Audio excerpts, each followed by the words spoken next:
वंदे मातरम यानी एक ऐसी रचना जो भारत की आजादी की लड़ाई का नारा बन गई।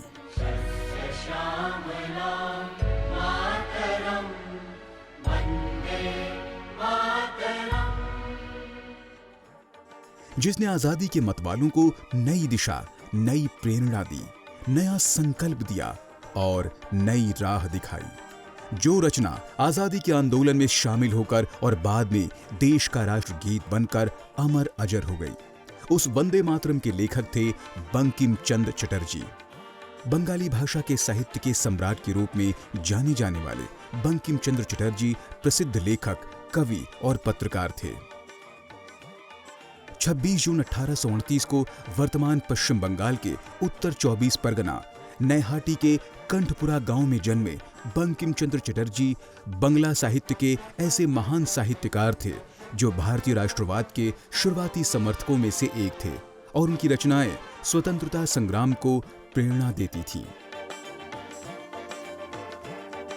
वर्ष 1857 में ईस्ट इंडिया कंपनी के शासन के खिलाफ एक मजबूत विद्रोह हुआ, लेकिन बंकिम चंद्र चटर्जी ने अपनी पढ़ाई जारी रखी और वर्ष 1859 में बीए की परीक्षा पास की।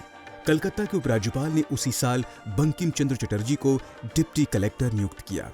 वह 32 वर्षों तक सरकारी सेवा में कार्यरत रहे और वर्ष 1891 में सेवानिवृत्त हुए।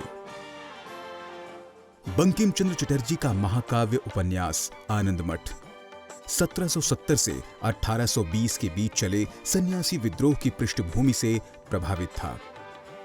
यह वह उपन्यास है जिसका एक गीत वंदे मातरम राष्ट्रगीत बन गया और आजादी के संघर्ष में जिसने आंदोलनकारियों को अद्भुत उत्साह से भर दिया। उन्होंने संस्कृत का अध्ययन किया था और वह इस विषय में बहुत रुचि रखते थे, लेकिन बाद में बंगाली भाषा को जनता की भाषा बनाने की जिम्मेदारी ली। हालांकि उनका पहला प्रकाशित काम एक उपन्यास है जो अंग्रेजी में था। बंकिम चंद्र चटर्जी ने 1872 में एक मासिक साहित्यिक पत्रिका बंग दर्शन की भी शुरुआत की, जिसके माध्यम से बंकिम चंद्र चटर्जी को एक बंगाली पहचान और राष्ट्रवाद के उद्भव को प्रभावित करने का श्रेय जाता है। बंकिम चंद्र चाहते थे कि यह पत्रिका शिक्षित और अशिक्षित वर्गों के बीच संचार के माध्यम के रूप में कार्य करे।